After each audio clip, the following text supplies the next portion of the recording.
आंखों में अपनापन, जिसकी बातों में जादू, फूल के जैसे खिलकर सबके लिए लुटाए जो खुशबू, फूल के जैसे खिलकर सबके लिए लुटाए जो खुशबू। छोटे बाबू, छोटे बाबू, छोटे बाबू, छोटे बाबू, छोटे बाबू।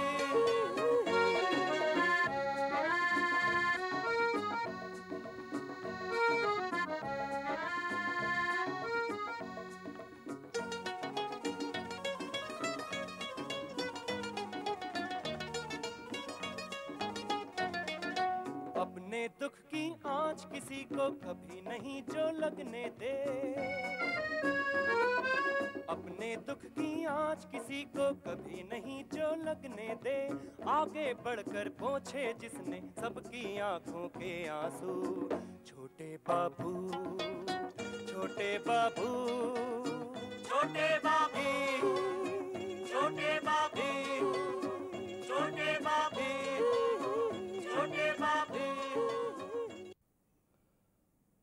नाटक करते करते मेरी जिंदगी भी एक नाटक बन के रह गई है। पहले मैं जिंदगी को नाटकीय ढंग से जीता था और अब नाटक को जिंदगी के ढंग से जी रहा हूं। बचपन से मुझे गुलाबों से बहुत लगाव रहा है। इन्हीं गुलाबों के प्यार ने मेरी जवानी की हर कल्पना को गुलाबी बना दिया। जानती हो मेरी उस कल्पना का क्या नाम था? मीरा।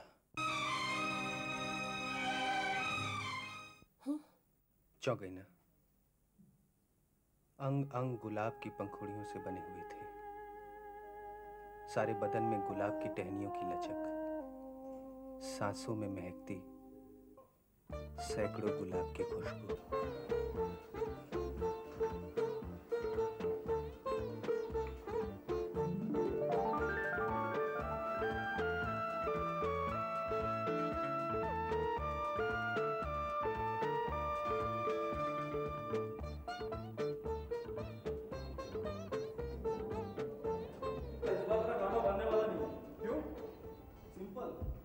जिस लड़की की तुझे तलाश थी वो तो मिलने वाली नहीं। मिल गई। इडियट। जी मेरा नाम इडियट है, राजेश। क्या हुआ राजेश? हाँ मिल गई। कौन मिल गई? जिसकी तलाश थी। अरे सुनिए तो मिस अनामिका, मैं आपको आज तक बागों में, बहारों में, गलियों में, चौबारों में आंखें फाड़ फाड़ के ढूंढता रहा, और आज जब आप मिली तो गुस्से में मुंह मोड़ के चल दी। कमाल है। देखिए मिस्टर, बदतमीजी की भी कोई हद होती है। बदतमीज? अगर मैं बदतमीज हूँ तो इस सारी दुनिया में तमीज वाला इंसान मिलना मुश्किल है मिस अनामिका। क्या बात है राजेश? बड़ों ने ठीक ही कहा है सर, अगर सच्चे मन से ढूंढा जाए तो भगवान ही मिल जाता है। तो फिर मेरे ख्याल में बसी लड़की का मिलना क्या मुश्किल है। हमारी नाटक की नई हीरोइन आपको कैसे लगी सर? तुम्हारी पसंद तो बिल्कुल ठीक है। Go on my boy. Thank you sir.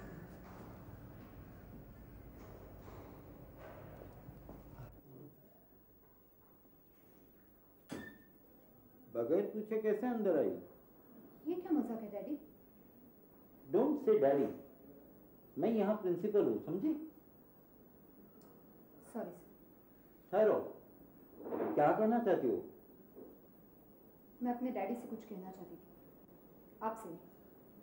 ओह, तो लो, मैं प्रिंसिपल की चेयर छोड़ के खड़ा हो जाता हूँ। अब वो क्या कहना चाहती थी अपने डैडी से? सर। आओ राजेश आओ। आई एम सॉरी सर, आपका नाम तो मैं नहीं जानता, मगर मैं आपसे ही माफी चाहता हूँ। मगर ऐसी तो कोई बात नहीं हुई। फिर भी सर, बिना जान पहचान के मुझे इनके साथ ऐसा बर्ताव नहीं करना चाहिए था। इंसान की सबसे जान पहचान तो नहीं होती, इसी तरह होती है। ये मेरी लड़की मीरा है, दिल्ली में हॉस्टल में थी, इस साल यहाँ ज्वाइन हुई है। बेटी मीरा, ये है राजेश, हमारे कॉलेज का बहुत इंटेलिजेंट लड़का है। नमस्ते। नमस्ते। तो आपने मुझे माफ कर दिया ना, लेकिन यकीन मानिए मैंने आपसे जो कुछ भी कहा वो सच है। हमारे कॉलेज के एनुअल फंक्शन के लिए हम एक नाटक पेश करना चाह रहे हैं, और उस नाटक में हीरोइन की भूमिका निभाने के लिए मुझे बिल्कुल आप जैसी एक लड़की की तलाश थी। जी, लेकिन मुझे एक्टिंग की एक तक पता नहीं है। आप हाँ तो कीजिए, बाकी की सारी जिम्मेदारी मेरी है। अरे जब सिखाने वाले को डर नहीं है तो सीखने वाले को काय का डर? हाँ कह दो बेटी। चलिए तो फिर अभी से रिहर्सल शुरू कर देते हैं।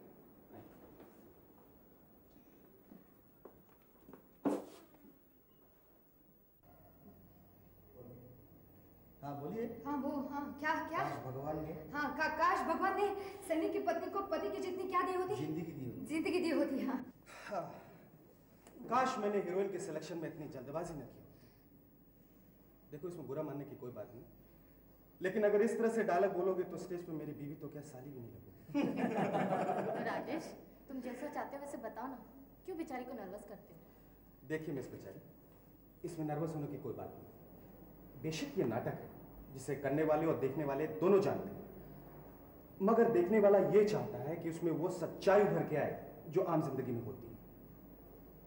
तुम भी वो सच्चाई उभार सकती हो, लेकिन तुम्हें थोड़ी देर के लिए ये भूलना होगा कि तुम मीरा हो, तुम राधा हो, एक सैनिक की पत्नी। सैनिक की पत्नी? और मैं क्या?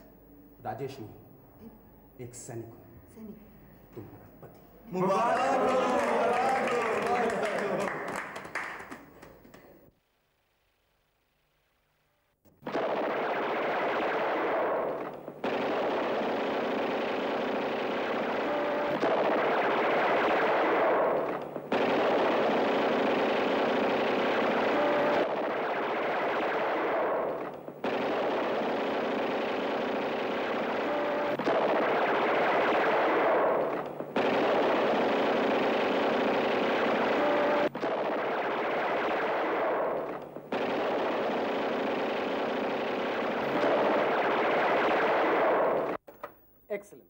एब्सोल्युटली परफेक्ट, मजा आ गया।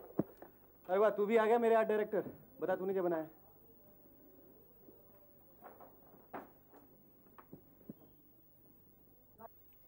वेरी गुड यार, टेक इट फ्रॉम मी। तू एक दिन एक बहुत बड़ा आर्ट डायरेक्टर बनने वाला है। Thank you. लेकिन वो टैंकर्स और प्लेन के कटआउट्स रह गए। वो सब तैयार हो रहा है, बाकी और कुछ है तो बोल। उद्घोषक महोदय जी, आप अपना मौन तोड़ेंगे? बिल्कुल। काउंसलर साहब, गला साफ करने के लिए कोई गोली वोली मंगाई जाए क्या? यार तुझे तो हमेशा ही मजाक सूझता रहता है। यार राजेश, तेरे घर पे बोतल साफ करने का ब्रश मिलेगा? क्यों? कहते हैं कि उससे गला अच्छा साफ होता है। अच्छा अच्छा, प्लीज मजाक बंद, काम बोलो। सैनिक का सपना, ये है नाम उस नाटक का जो अब आपके सामने पेश किया जा रहा है। Very good. इसमें भाग लेने वाले कलाकार नहीं, वो नाम वाला पोर्शन रहने दे, वो जननी जन्मभूमि से शुरू कर। ओके। जननी जन्मभूमिश्च स्वर्गादपि गरीयसी। स्वर्ग से भी अधिक प्यारी हमारी ये जन्मभूमि। क्यों नहीं जमा? यार मैंने तुझसे पहले ही कहा था, यहाँ मुझे थोड़ा चेंज चाहिए। चेंज? तो तू ही एक बार बोलकर सुना दे। जननी जन्मभूमिश्च स्वर्गादपि गरीयसी। स्वर्ग से भी अधिक प्यारी हमारी जन्मभूमि, हमारे भारतवर्ष की यह धरती। जब जब इस पर शत्रु बनकर किसी ने आंख उठाई, हमारे देश के वीर जवानों ने अपने प्राणों का बलिदान देकर इसकी रक्षा की। ऐसे ही एक जंग में class boss class, no match. यार तेरी ही आवाज में रिकॉर्ड कर लेते हैं और फिर माइक पर प्ले कर देंगे। माइक पे प्ले कर दें? हाँ। सब कुछ मैं ही करूंगा क्या? कल होके तुम लोग कहोगे राजेश हीरोइन का रोल भी तू ही कर ले। अमान ना मान प्यारे, देख मुझे तो इसी बात का खतरा है कि कहीं इधर पर्दा उठा और उधर उसकी बोलती बंद। ऐसा कुछ नहीं होगा। मीरा में मैंने सिर्फ खूबसूरती ही नहीं, एक कलाकार वाली बात भी देखी है। और कल मैं सब लोगों के सामने यह साबित कर दूंगा कि वो एक टैलेंटेड एक्ट्रेस भी है। ओह इम्पॉसिबल, ये रोल मुझसे नहीं होगा। डैडी, आप राजेश से कह दीजिए कि कोई दूसरी हीरोइन ढूंढ ले। लेकिन अब मना करेंगे तो बुरा लगेगा। आखिर तुम्हारी प्रॉब्लम क्या है बेटे? मम्मी ये तो आप देख ही रही हैं। अरे कुछ ही तो पन्ने हैं, अगर इन्हें ठीक तरह से याद नहीं रख सकोगी तो अपनी कोर्स की मोटी मोटी किताबों से कैसे पार पाओगी बेटी? डैडी उससे तो पार पाना बहुत आसान है, लेकिन ये कुछ पन्ने मेरे लिए इतने मुश्किल हो रहे हैं कि बस। अच्छा चलो, डायलॉग को मैं एक बार याद कर भी, लेकिन आपको पता है आपका वो जीनियस डायरेक्टर, उसकी एक एक बात का ख्याल रखना बहुत मुश्किल है। आपको पता है मम्मी वो क्या कहता है? क्या? सैनिक की बीवी ऐसे उठती है, ऐसे चलती है, ऐसे बोलती है। मुझे तो लगता है पिछले जन्म में वो जरूर सैनिक ही रहा होगा। लो, आ गया तुम्हारा जीनियस डायरेक्टर।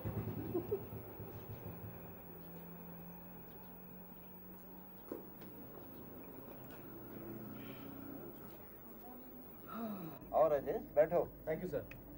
नमस्ते आंटी। हेलो मीरा। बेटे राजेश, क्या तुम सर्कस में भी पार्ट टाइम जॉब करते हो? आपके दिमाग में ऐसी बात क्यों कराई? तुम्हारी मोटरसाइकिल की रफ्तार देखकर मुझे तो ऐसे लगा जैसे हम सब लोगों पर से जंप करा करके ले जाओगे। लगता है मुझे अब आपसे भी सावधान रहना पड़ेगा। वो क्यों? वो इसलिए कि अगर आप और मेरी माँ मिल गई तो मेरा क्या होगा? घबराओ मत राजेश, मैं तुम्हारे साथ हूँ। हाँ। आपने तो बच्चों को बिगाड़ने का ठेका ले रखा है। आई एम सॉरी, मैं अपनी बात वापस लेता हूँ। हाँ तो राजेश, तुम्हारी हीरोइन को भी ड्रामा में काम करने से इनकार है। डैडी, वो मेरा मतलब है। देखो बेटी, ऐसे डबल माइंडेड होना अच्छा नहीं है। अगर हाँ तो पूरी हाँ, और ना तो पक्की ना। ठीक ही तो है, थोड़ी देर पहले तो तू कह रही थी। मम्मी, अब थोड़ा डर तो लगेगा ही ना। इसके पहले मैंने कभी एक्टिंग की है क्या? देखो, मैंने तुमसे पहले ही कहा, ये बेकार की बातें छोड़ो, सिर्फ डायलॉग पे ध्यान दो। अरे एक बार हिम्मत तो करो। चलो जल्दी जवाब दो, हमें इवनिंग वॉक के लिए देर हो रही है। ओके, मैं तैयार हूँ। चलो जी उठो, हम घूम आए। आप दोनों अपनी रिहर्सल करते रहिए। हाँ, चलो डायलॉग बोलो। राजेश, तुम्हें बुरा तो नहीं लगा? बुरा लगने वाली बात तो है ही। मेरी शुरू से ये इच्छा रही है कि ये भूमिका तुम ही निभाओ, लेकिन तुम्हें अब भी अगर ये मुश्किल लगता है तो तुम मुझसे कहो, मैं ये नाटक ही बंद कर दूँ। नहीं राजेश, प्लीज। जब तुम सामने रहते हो ना तो कोई डर नहीं लगता, लेकिन अकेले में न जाने क्या होने लगता है, मन डावाडोल होने लगता है राजेश। पता नहीं मुझे कुछ दिनों से ऐसा क्यों महसूस हो रहा है कि इस नाटक के साथ साथ एक और नाटक शुरू हो।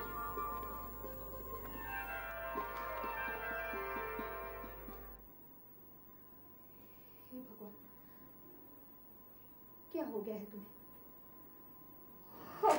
मेरा तुम फिर भूल गई। डायरेक्टर साहब ने क्या बताया था कि तुम्हारी बातों से ऐसे लगना चाहिए जैसे कि तुम पर दुखों के पहाड़ टूट पड़े हो। मैं तो कुछ नहीं, फिर से वापस एक बार क्षमा कर।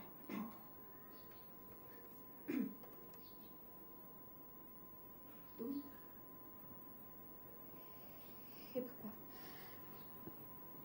हे क्या हो गया है तुम्हें?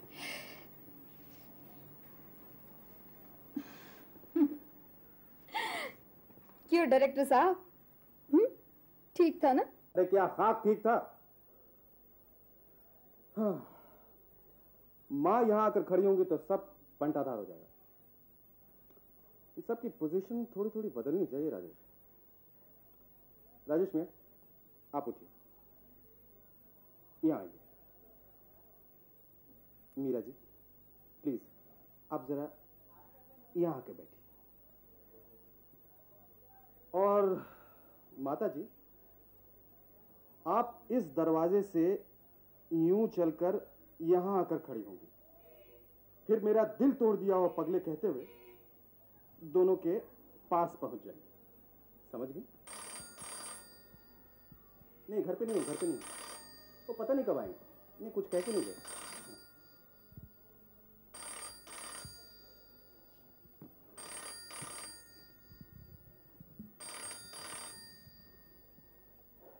इतनी रात को मेरी जरूरत किसे पड़ गई?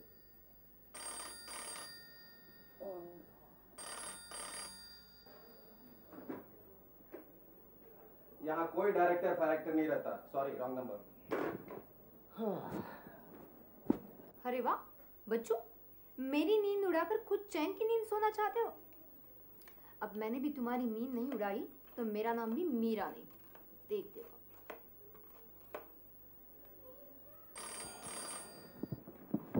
मीरा, अगर मेरा नहीं तो कम से कम दूसरों को तो ख्याल रखा करो। वाह जनाब, मैं लड़की होकर नहीं घबराती और तुम मर्द होकर डरते हो। हाँ, डर क्या मतलब है तुम्हारा? अरे वाह, तुम ही तो कहते थे कि काम के वक्त सब कुछ भूल जाना चाहिए, न दिन देखो न रात। अच्छा बाबा, अच्छा, बोलो क्या बात है? एक बार मेरे डायलॉग सुन लो ना। कल भी तो सुना सकती थी। अच्छा सुनाओ। एक मिनट। तुम हंस क्यों रही हो?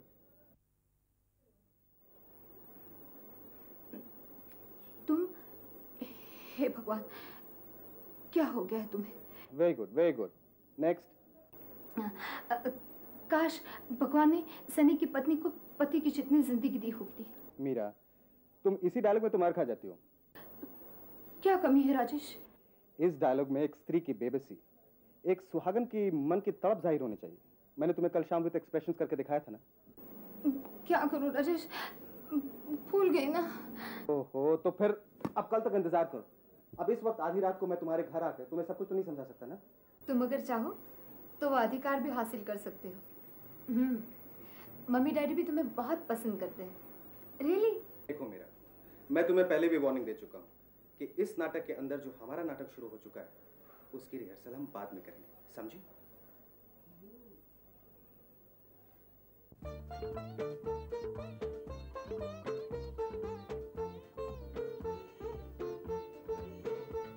राजेश, राजेश। अरे बेटी मीरा, हाँ, अभी तक सो रहा है तेरा डायरेक्टर। अच्छा हुआ तो आ गया। अब देखती हूँ कैसे नहीं उठता। आ मेरे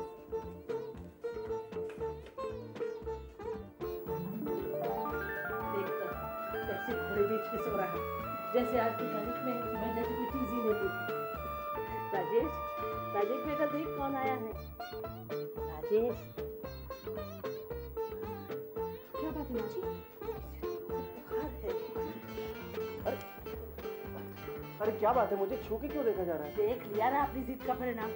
कितना कितना समझाती थी तुझे कि तू थोड़ा सा आराम कर, लेकिन तूने तो बस खाना पीना सोना छोड़ के अपने काम में ही लगा रहा। माँ ऐसा क्या हुआ है मुझे? बस अब चुप रहो और चुपचाप लेटे रहो बिस्तर पर। अंगारे जैसा बदन तप रहा है तुम्हारा। मैं अभी डॉक्टर को फोन करता हूँ। माँ सुनो तो। तू चुप रह। ले।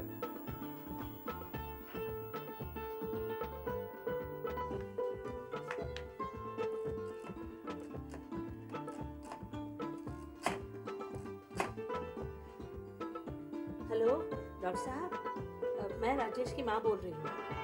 उसे बहुत बुखार है, आप जल्दी चले आइए। जी हाँ। तो तुम तैयार हो? आओ।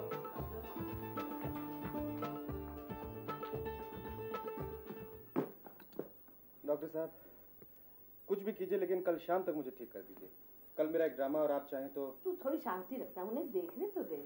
देखने जैसा है ही क्या माँ, थोड़ा सा तो बुखार है ना डॉक्टर? बेशक थोड़ा सा बुखार है राजेश, लेकिन इसके लिए आराम चाहिए। मैं दवा दे रहा हूँ, खा लेना, ठीक हो जाओगे। आप एक नहीं 10 दवाइयाँ दे दीजिए, लेकिन ये आराम वाली शर्त निकाल लीजिए। मुझे बहुत काम बाकी है। कोई काम नहीं होगा जब तक तुम पूरी तरह से ठीक नहीं हो जाओगे, समझे? लेकिन सर कल वो मेरा ड्रामा। अगर वो ड्रामा करना है तो ये ड्रामा बंद करो और चुपचाप लेट जाओ, just like a good boy. हाँ राजेश, तुम्हें आराम की सख्त जरूरत है। एक एक गोली 2-2 घंटे बाद देते रहिएगा। मैं फिर शाम को वापस आऊँगा। अच्छा चलता हूँ।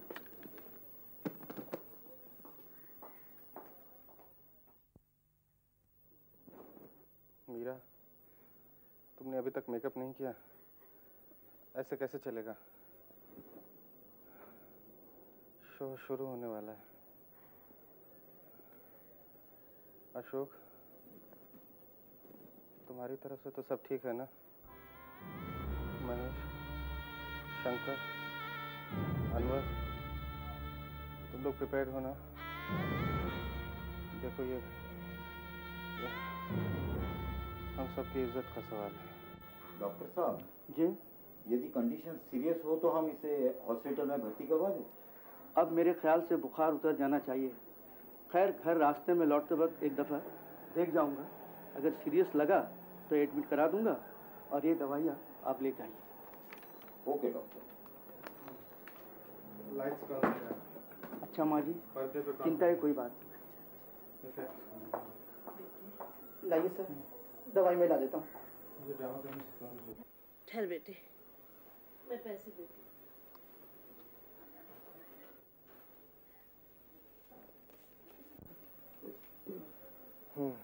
महेश, प्रॉपर्टीज का क्या हुआ? सुनिए, आप अकेले ही कॉलेज चले जाएंगे? अरे अच्छा लगेगा क्या? आज इतना बड़ा फंक्शन है, अब तुम दोनों को साथ ही जाना चाहिए। मैं तो कहती हूँ कि मीरा को भी साथ ले जाओ। नहीं माँ जी प्लीज, मैं नहीं जाऊंगी। सुन लिया आपने? कल से बेचारी कितनी तकलीफ उठा रही है। ऐसा कौन सा उपकार कर रही है? आपके बेटे ने भी उसके लिए दिन रात मेहनत की है। आप ये बेकार की चिंता छोड़ दीजिए। मुझे ड्रामा जरूर करना है। अच्छा बहन जी, हम चलते हैं। लौटते वक्त यहाँ पर होते हुए जाएंगे। अच्छा बेटी, अच्छी तरह से ख्याल रखिए।